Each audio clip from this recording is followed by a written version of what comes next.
Like Key. Broadcasting from the Paddock Mall Studios, this is WOCA, Ocala, Gainesville, The Villages, 1370 AM, 96.3 FM, The Source.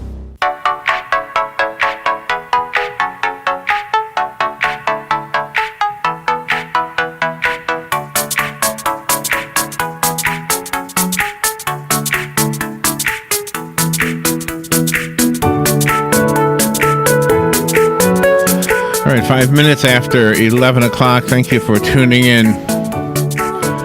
As you look at the weather or listen to the radio talking about the upcoming weather, you think, oh my gosh, what if I lose everything? What if my house blows away, right? Yes. Nothing can compare to losing a child, and our next guest had that happen. So she has actually been able to take the grief that she experienced when her daughter Nicole died, and she now has a very optimistic book that will help all of us through anything, I think. And I love the part about this where there's a faith in God as part of the story. The book is called Victorious Heart. Kim Peacock is the author. Finding hope and healing after a devastating loss. Her daughter, Nicole, died in a tragic accident. Good morning, Kim. It's an honor to have you on the show. Good morning. Thank you so much for having me. You're welcome. Where are you? Where are you calling from? I am currently in Northern California, but I live in near Nashville, Tennessee. Oh, okay. I can hear a little bit of a Nashville accent. So when did Nicole die? She died 20 years ago. We were on a family vacation at Pismo Beach, California, and she was in an accident on an ATV and passed away that day. How old was she? She was 17. Oh my gosh. You still feel the pain, I'm sure. It will never go away, right? No, it never goes away. It's always part of me, which is proof of how important she is to my life. So no, we're never restored to the way we were before. So whose heart is victorious? Well, Nicole's heart was victorious in life. Her name was meant Victorious Heart. I received a little bookmark with that. Is that right? The meaning of her name. Yeah, and that really has inspired me to now live with a victorious heart in my pain. Let's see, some people might say easier said than done. How did it go from words to reality for you? Well, I think the first thing is we had to take it moment by moment. We had to choose to walk forward in our pain. We didn't really have a choice about our loss, but we had a choice about how we dealt with that and whether we were going to honor her in our lives. And so it was a moment-by-moment journey. And through that journey, that's where Victorious Heart, the book, was born, just out of wanting to help other people through their grief. Did you happen to see the movie, what's Magnolias? Steel Magnolias? Yes. Yes, I did. Okay, there's a scene where Sally Field's daughter, I think she was played by Julia Roberts, dies. And at the funeral, who's the girl who played the mermaid? Daryl Hannah. Right here. Daryl Hannah. You have a great memory. Yeah, Robin is good at this stuff. But anyway, Daryl Hannah's character says to Sally Field's character, she's in a better place. And Sally Field's character goes, I don't want to hear that now. I don't need to hear that. She was pushing away from what Daryl Hannah's character believed. Where were you at that point? Were you did you already believe there was a better place, or do you even now believe there's a better place for Nicole? I did believe that there was a better place before and now, but it just looks different in my mind. I have to admit, even though people said that to me in the early days, even though I believed it was true, I would push back as well. I would because too. It didn't take away my pain. Although that has been part of my healing, is just to be able to picture her in a better place. She's not missing me. She is, I believe, more alive than I am now, but in heaven. But I don't believe in the beginning I would have embraced that, because it just hurt. I just missed her. And she was very family oriented throughout her life, and she would always, you mentioned in your book, she would always do special things for her siblings, and she drove a purple truck, so she would, they had a lot of fun doing that with her. Yes. Yeah, she did spoil her siblings rotten, and I found out many years later that on the way to school I was trying to feed them healthy, and she would stop by the convenience store and buy Slurpees and candy bars for breakfast. So was she the oldest? Yes, she was the oldest, and she definitely took her role as the oldest child and the oldest sister seriously. How many siblings does she have? Well, we had 6 kids total now, 5 remaining. However, we adopted 2 boys after her death.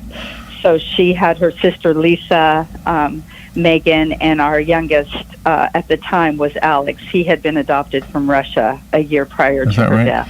The children that were old enough and around when Nicole passed, did you have moments where you could look at them and know that they were feeling the grief? Because we all go through it differently and at different times. Mm-hmm. Yes, and sometimes I recognized it in them and I could see it, but sometimes they were hurting, but putting on a pretty good facade, and I didn't realize it.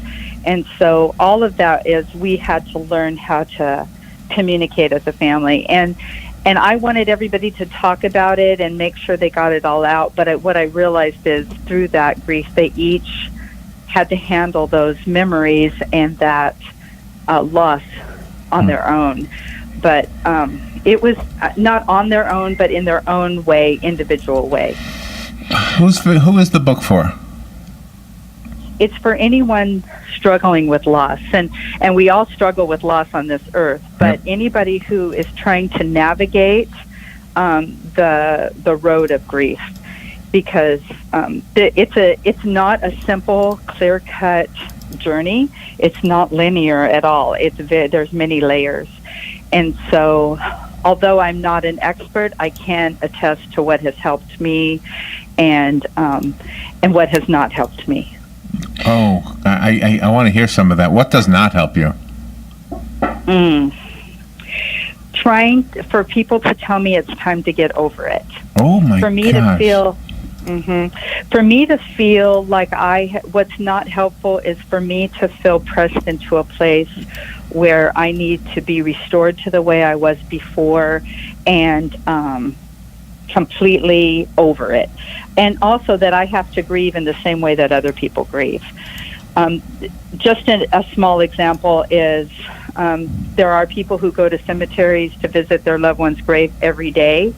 That's not something that is helpful for me. I do go occasionally when I'm near the cemetery when Nicole's born, but there's nothing wrong with that. But we all have to grieve in our own individual way, and to give myself freedom to do that was very helpful. When you first experienced the knowledge that Nicole was going over the dune, and then you tried to get down to her, your husband, you said you were right there with her, but then you looked at your husband and you went over to him. Yes, he actually got to her first and pulled her helmet off and picked her up, and I was running, and I can only remember things in snapshots, which is probably good for my own emotional health. But when I looked at his eyes, when I looked at him, I knew how serious it was. And my gosh. And at that point, because he got to her first and he picked her up, it was evident that it was very serious. And you say in your book that you were the one that encouraged her to ride. Yeah, because she was such a little giver, she was letting everybody else take their rides and taking turns. And so I encouraged her to be assertive and get in there and take her own turn and make sure you're having fun. And that is something that has threatened to hurt my heart, because the regret. What if I didn't tell her? What if I had just not gone there? And that's one thing I have learned. I have to let that go. Did you ever have a dream, for example, where she's telling you to let it go? No, but I have a sense in my heart to not a specific audible or dream, but I can just feel the pressing of my heart that is not healthy, and I believe that we all have a certain amount of days on this earth. So if that is the truth, then no matter what she would have been doing, it was her day to leave us. Do you believe that you will see her when you pass? I do, and that gives me a lot of hope. I think that's true too. I mean, we've had so many guests. One of the things that doing a radio show does is you get to speak to a lot of people who've done a lot of things. And if you hear something that comes up a lot, you have to wonder if that's not true. Something as interesting, I guess. I don't want to say weird, but just interesting when people tell you that I had a near-death experience and I saw my father and my mother, whatever. We have those interviews more than you realize. It's amazing how many times we hear that kind of stuff. So I don't have that experience, but it seems like it gives me hope, and you know. You also said in your book that your husband was talking to you during the holiday that you have to that we as a family have to be prepared, and it was almost like he might have had a vision of something going wrong. It was really strange. It was before Christmas, and I was sweeping the kitchen floor, and he just out of the blue said, Kim, we need to be prepared in case something were to happen to one of our children. And honestly, I was mad at him. I thought, how dare you say that? How dare you say that? That will not happen, because I believe God's not going to give me anything I can't handle, and I could not handle that. But in hindsight, I do think that something in his spirit was preparing him for what was going to happen. Wow. Did your marriage suffer at all because of Nicole's death? I think that there's always a strain in a death, but one of our pastors told us early on, you need to be very diligent in your marriage, because a high percentage of families end up in divorce after the loss of a child. So, and he encouraged us to allow each other to grieve in our own individual ways, because we didn't grieve the same. Larry's a doer, and he needs to be doing things and hashing through things, and I'm more where I need to be kind of left alone with my thoughts and kind of trying to figure out, almost licking my wounds, so to speak. And so early on, we had to start being intentional about that. And he went and talked to some other people about the things he was experiencing, because he was the one who gave Nicole CPR.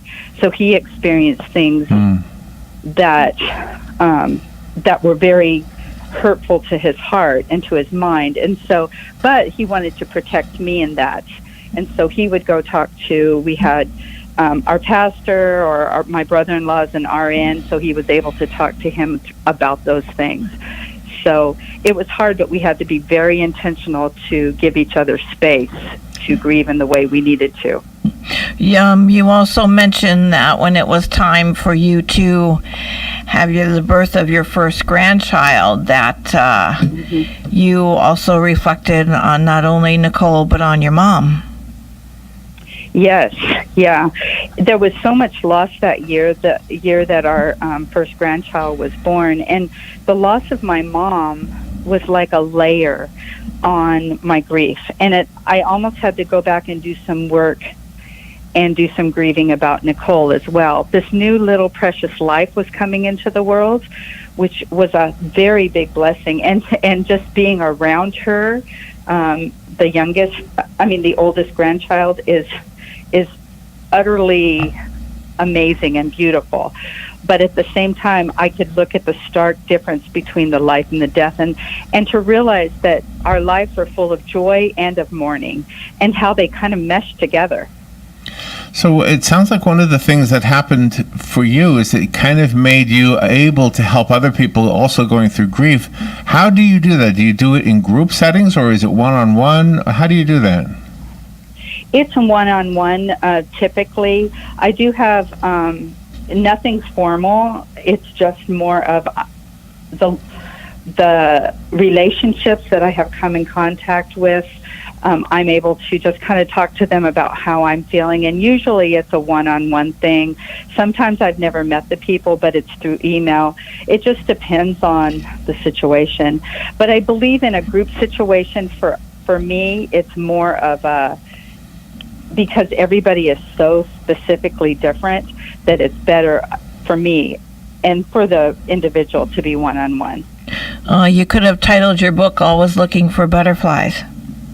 I could have. I love butterflies, and I feel like they're just my gift and a reminder of life.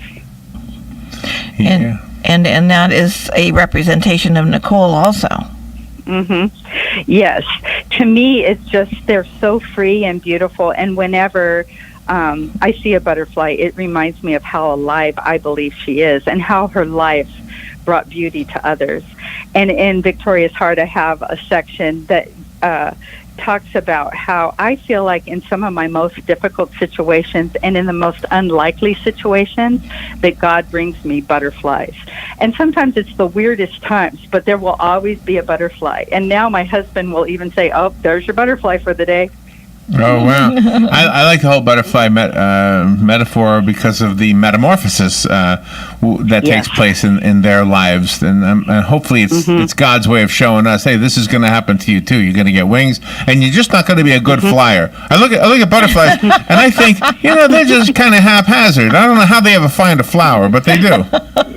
They do. They do seem a little dingy, but they do find the flower, and they just bring beauty. It's like you can see them flittering around, and they're just bringing beauty. And when you think about what they were before, it looks like they're a worm and they're just crawling on the ground. Right. And you've said that metamorphosis, the process that they go through to get those wings, is so, it's very strenuous for them, when you talk about that metamorphosis. And you mentioned that you did get angry at God, and that's one emotion, anger, that I think is the first emotion on the way to the pathway to healing. Yes, I think first just the denial and the numbness of what's happening, but then the anger sets in, and it's like, okay, you could have stopped this, and you didn't. And just kind of, and why? And the big question of why. And those things, I had to decide if what I believed before was true to me, even in my pain. And God can handle my anger, and He can handle the questions of why, and why did you allow this? I don't get all the answers. I do feel like everybody suffers on this earth, but I believe God gives me glimpses of the beauty that's coming from this, and just even the healing that He's done in my life is miraculous. You also talk about your fear of traveling. Yes, and it just so happens I have to be on the road quite a bit, and the fear of traveling is not of anything happening to me, but because when I'm away, I feel like something bad is going to happen at home. Something's going to happen. When I had kids still in the house, something was going to happen to them. Somebody was going to get in an accident, or something would happen to one of my animals. So I've had to really, really be intentional about letting that go. The book is called Victoria's Heart, and you are getting 5-star reviews across the board. Every single person who's reviewed your book is at 5 stars. If you read through what they wrote, they're writing really beautiful, touching things. I think one of them even wrote just the word beautiful, if I remember. I was looking through it now. So do you, are you a writer in other ways? I mean, is writing something that comes naturally to you, or was this something that you just came out of left field, having a book? I'm not a writer by trade, and writing hasn't been natural to me, but it's been something that has been born through this. And it's been the avenue that it seems to bring healing to myself, but also to others. So I would have never pictured myself as a writer. Sometimes, all the time, when things like this happen, you feel like you're in a cocoon with family and friends around you, and then eventually those family and friends need to remove themselves from the cocoon because the world moves forward. Mm-hmm. Yeah, that was a difficult part for us. And in Victoria's Heart, the chapter is talking about when the rest of the world moves on and how we had to go home, and Larry, my husband, had to go to work, and I was forced to actually look at the stark reality of my new normal and what that would look like.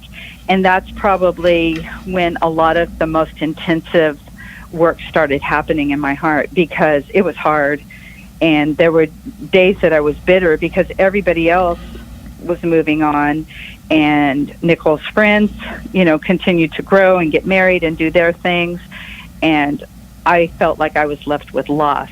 So that's when I really had to start doing the work of thinking on good things and protecting my mind and allowing that healing to flow in and not feel guilty for healing. What happened to the horses? Nicole's horse.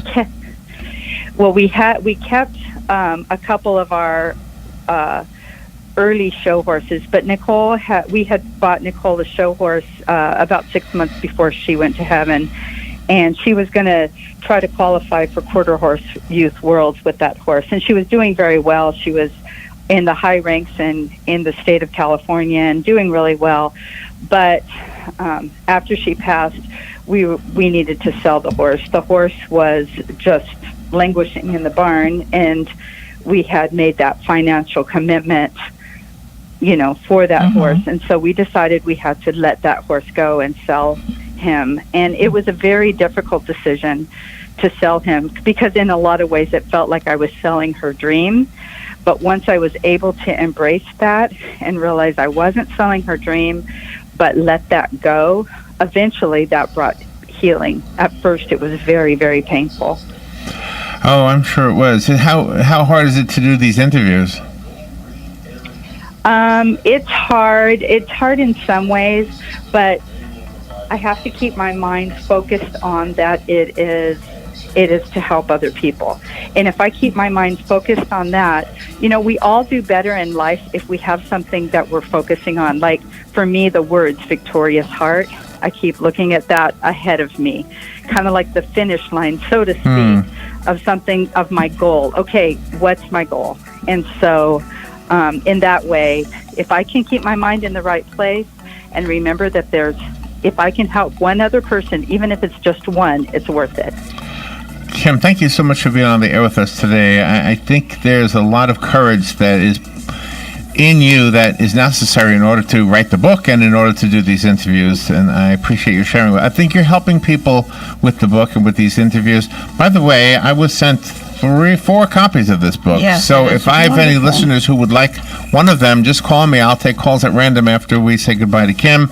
Just call 622-9622 and we'll leave it here for you at the station. I did find it on Amazon, so if you want to buy it. And do you have a website, Kim? Yes, it is wildvictoriousheart.com. And I blog on there.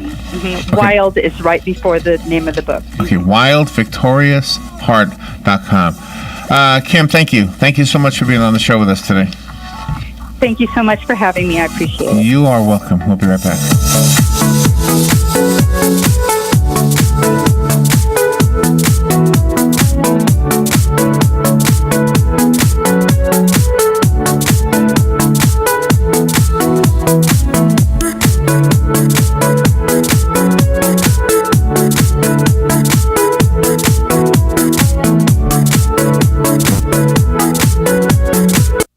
Are you a medical provider that doesn't like to settle for the same boring scrubs? Scrub Paradise in Ocala has a wide selection of top brand scrubs with embroidery available and the newest medical shoes and accessories. Every medical provider should look as great as the care they provide. Scrub Paradise is just off Easy Street next to Shoe Carnival in Ocala. Stop by today or give them a call at 352-873-4368. That's 352-873-4368. Broadcasting from the Paddock Mall Studios, this is WOCA, Ocala, Gainesville, The Villages, 1370 AM, 96.3 FM, The Source. Fox News, I'm Chris Foster. People all along Florida's East Coast are stocking up on supplies with Hurricane Dorian on the way. It's expected to hit somewhere Monday. The intensity of the storm, I think there's a pretty high degree of certainty that this is going to be a major hurricane. And Governor Ron DeSantis says that storm could stick around a while once it does arrive.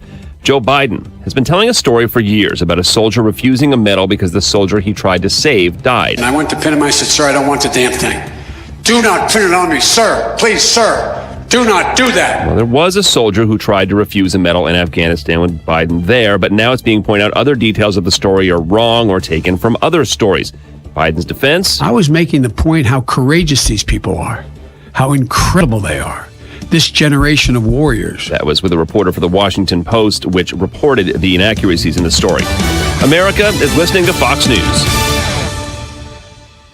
Did you know that the IRS is getting more aggressive these days? They're using private agencies to track you down and even started taking away passports. Don't wait. If you owe more than $10,000, take advantage of the Fresh Start Initiative, a program in place that can help you now. You can save thousands and possibly have your taxes forgiven. Join the thousands of taxpayers who made the call to get protection from IRS collections. Call the experts at Oxford Tax Partners now about the Fresh Start program. If you qualify, it'll stop the IRS collection agencies from coming after you. Let the IRS negotiation experts at Oxford Tax Partners get you protected once and for all. Call the hotline now at 800-303-6565. That's 800-303-6565. There's help for those of you who owe $10,000 or more, but it's important that you take action before these programs change. Call the tax experts at Oxford Tax Partners for a free consultation now at 800-303-6565. 800-303-6565. That's 800-303-6565.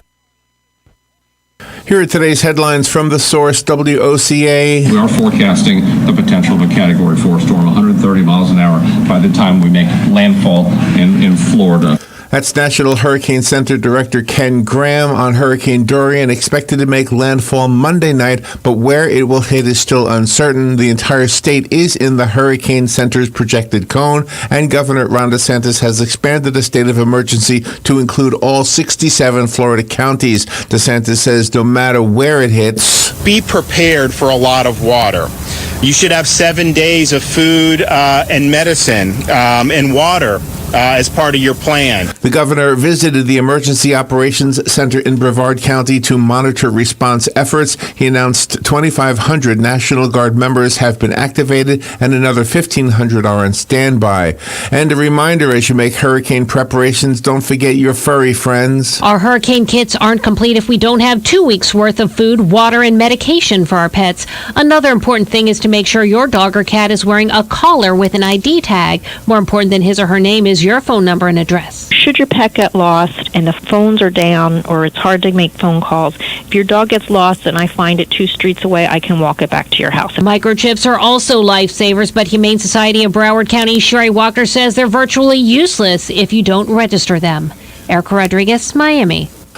Dorian is now a Category 2 hurricane and is forecast to intensify into a powerful Category 4, posing a major danger to Florida and the southeastern United States over the Labor Day weekend. Tomorrow, Dorian will bend toward the west-northwest and potentially begin to impact the northwestern Bahamas, particularly by tomorrow night. Sunday through Monday, Dorian will slow down as it approaches and begins to impact the southeastern United States.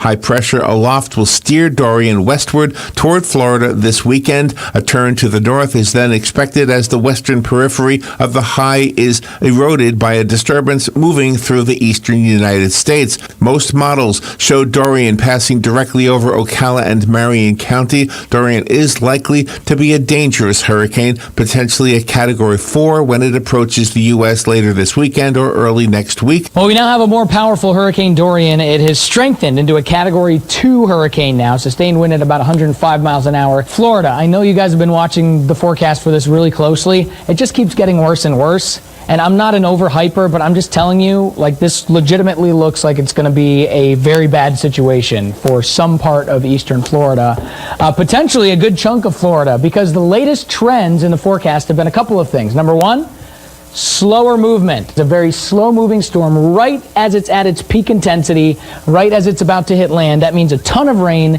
That could be a prolonged storm surge event and, a host of other things. But, guys, I'm telling you, in eastern Florida especially, you absolutely have to take this seriously because a lot of the chances that it could dissipate and all that stuff, that's pretty much gone now. Guys, we're going to keep you updated. This is going to be a big one, I think. Destructive winds and life-threatening storm surge flooding will likely impact the east coast of Florida or some other part of the southeast late this weekend into early next week, but it's too early to nail down where the worst impacts will be felt. In addition, the highest high tides of the year, known as king tides, are expected this weekend in parts of Florida. King tides occur several times a year, and when combined with a major weather system, the floodwater inundation can be much more significant. If you live in an area prone to storm surge, be sure to follow the advice of local officials if evacuations are ordered. If you live in an area prone to flooding and you need sandbags, here are the sandbag locations. Across Marion County, residents can get their sandbags from the Wrigley Field, Bellevue Sports Complex, and Denellen City Complex through 7 p.m. today, tomorrow, and Sunday. In Ocala, pickup will be available at the Riley Arts Center and the Ed Kroski Recreation Center. In Alachua County, sandbags are available at the City of Gainesville Public Works location at 405 Northwest 39th Avenue, and tomorrow at Citizens Field, located at 1400 Northeast 8th Avenue in Gainesville. In Levy County, sandbag locations are at the Gulf Hammock Fire Station, the old fire station at 326 and 19, the City of